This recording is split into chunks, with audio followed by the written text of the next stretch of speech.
first, let's talk about the history of Atlantic giant pumpkins. A 403-pound world record pumpkin was grown by farmer William Warnick from Goderich, Ontario. It was displayed at the World Fair in St. Louis in 1904. The world record stood for 75 years.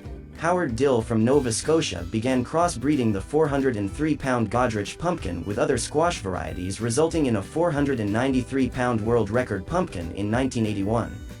Howard Dill patented his Atlantic giant pumpkin in 1984. All future records are descended from his work. Pumpkin size continues to rise every year, and the record is presently 2,624.6 pounds, grown by Matthias Wilhelmine of Germany in 2016. The current world record has been derived from a 2009 Wallace seed.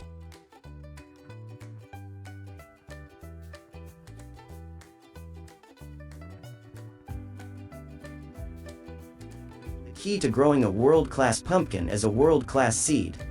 Good seeds will have the genetics capable of producing a fruit of 1,000 pounds or more. Seeds are identified by the weight of the pumpkin, followed by the grower's last name, then the year. Giant pumpkin growers keep track of their different plants so they can give the pedigree of the pumpkin, that is, the male and female flowers from different parent plants. Your plant is grown from a 770 O'Neill 2021 seed which won the Sue's Giant Pumpkin Contest last season. It came from Kieran O'Neill's beautiful orange 970-pound pumpkin grown in 2020. How do you choose the right space to grow your pumpkin? First of all, giant pumpkins require a large space to grow. 1,000-pound pumpkins require a plant that has a main vine that is 20 to 25 feet long, with 10 to 12-foot lateral vines that grow off the main vine from each direction. The majority of large pumpkin growers allow 400 to 800 square feet per plant. Pumpkins require full sun to maximize photosynthesis in the plant so that a 1,000-pound fruit can be produced. Sheltered, well-drained, sandy loam that is high in organic matter is the ideal soil type. Soil can always be amended to better suit pumpkin growing. Plenty of rotted manure and compost is a must.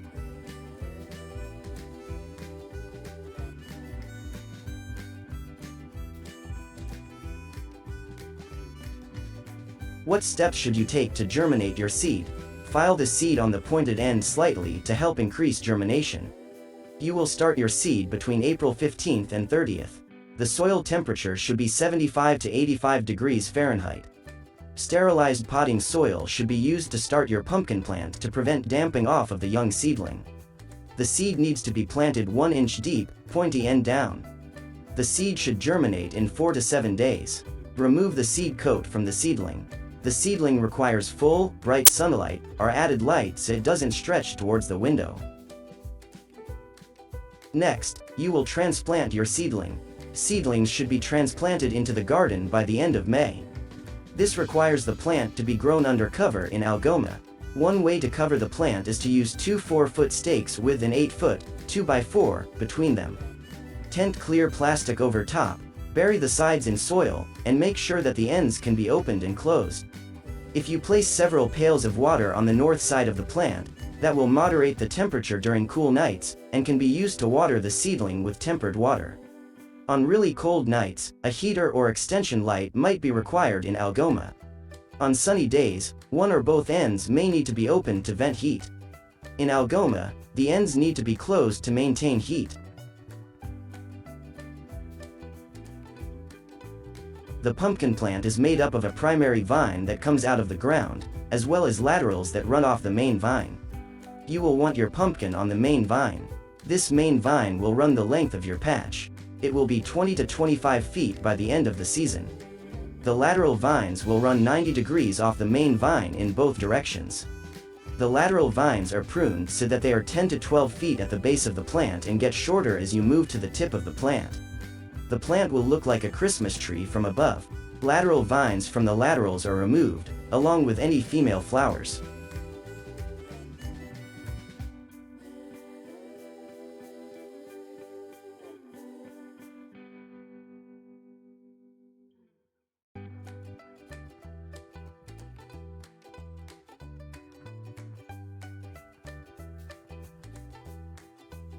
Pumpkin vines have the ability to send out stabilizer roots from the base of each leaf. By covering the vine with a compost soil mix, it encourages the production of auxiliary roots which stabilize the vines and greatly increases the nutrient uptake of the plant.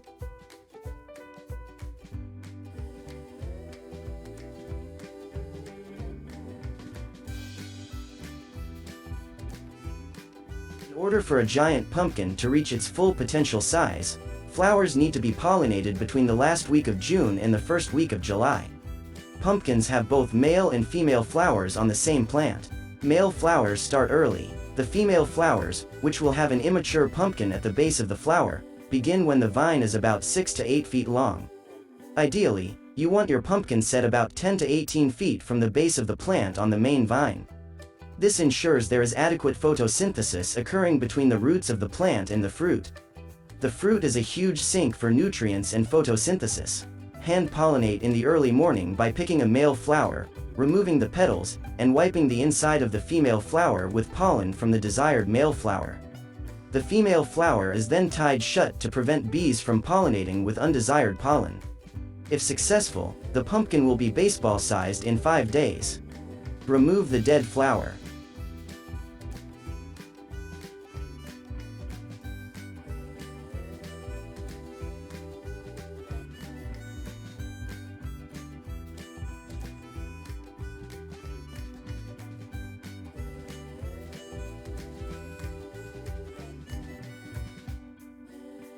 Pumpkins prefer a more natural fertilizing schedule, built around rotted manure and compost.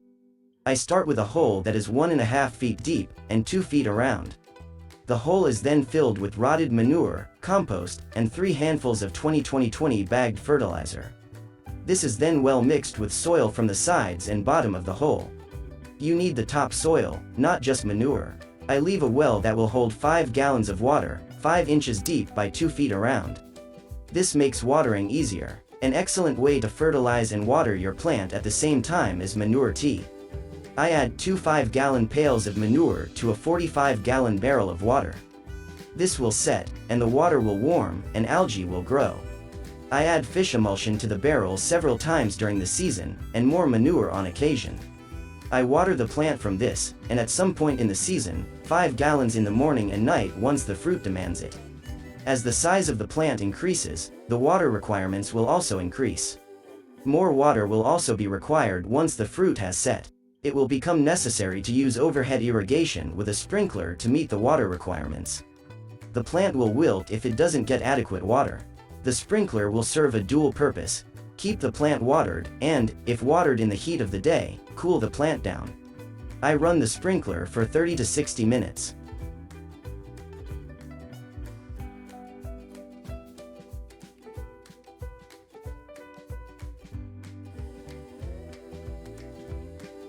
If you are lucky, you will have your choice of pumpkins on a plant. It is necessary to have a fruit on the main vine. Fruit on a lateral vine is only used as a last option. It is desirable to have your pumpkin set between 10 and 18 feet from the base of the plant. All record pumpkins have been set at this distance. If you have a choice, you will select a fruit that has a nice shape and is fast growing. In Algoma, because of our short season, a grower needs to select a fruit that has set early. It is important to select the best fruit by the 3rd week of July. I always select the biggest fruit that meets the basic requirements. Once you have chosen your pumpkin, it is important that it is set in the best position off the vine. Once a pumpkin is basketball-sized, it can be moved slowly, a little at a time till it comes off the vine at a 90-degree angle. Don't move it more than 1 inch per day. It is critical that the pumpkin doesn't impede the vine as it grows larger. Vine stress must always be kept to a minimum. It is also important that the vine is not attached to the ground by auxiliary roots for 3 feet on either side of the pumpkin, because the vine will rise off the ground as the pumpkin grows, and you don't want stress on the vine. It is necessary to shade the pumpkin fruit from the summer sun so that the skin of the pumpkin remains soft and pliable. The pumpkin can gain 40 pounds per day at the peak of growth, and if the skin of the fruit sets and becomes hard, the pumpkin will crack. Shading is done by covering with a canopy or cover, and will be required until fall. In the fall, you will want to set the skin and have it develop a darker orange color. How do you estimate the size of your pumpkin? Atlantic giant pumpkins are so large, they can't be weighed on a bathroom scale. Once the fruit is positioned on the field, they shouldn't be moved until harvest. Growers keep track of the pumpkin growth by taking various measurements from their pumpkin. They total the measurements and refer to a chart that calculates an estimated weight of the fruit. The grower can adjust the amount of water or feeding schedule, depending on how much estimated weight their pumpkin grew the previous week.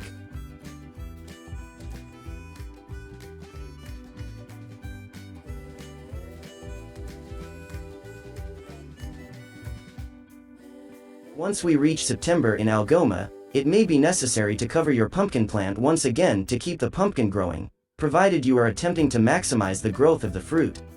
Plastic needs to be off of the leaves to prevent freezing. Pumpkins should be covered with a blanket at night to maintain heat that will accumulate when the pumpkin is uncovered during the day. Once you have harvested your pumpkin, it needs to be kept out of frost and cool, not hot.